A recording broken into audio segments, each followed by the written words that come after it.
Chama moko en ni dhungruok mar nyamburko pod neno e apaya maduong' ma Nakuru kochomo boma ma Eldoret bang' apayano lor gi e kar Timboroa bang' pi oula ketho apayano. Jodak ma kono oseyo jous nyinyo mag chumbe kaka magitudo kod kuo mag chumbe mane ogeng'o ginga motarono. Gie sani gache tiyo kod yo machielo e gwengego eko ma bende osechako kethore kaluwore gi pek mag nyamburko kod koth ma pod medo chwe e alworano.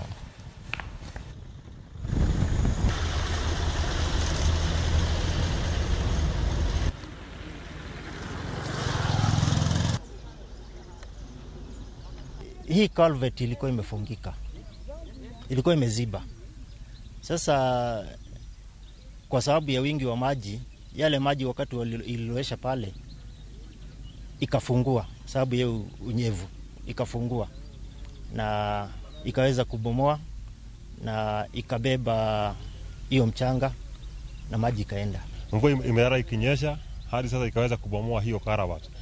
Na tukawa na mshangao mkubwa na hata sisi wenyewe tuko na wasiwasi.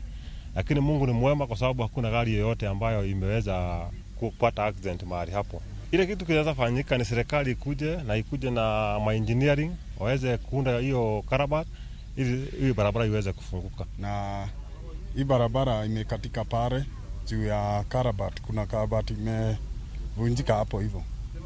Sasa tunaomba serikali kama inaweza harakisha ikuje itutengeneze juu magari zimefungikana pale, zimekuwa na jam pale. Sasa maendeleo iko pole pole hapa hivi.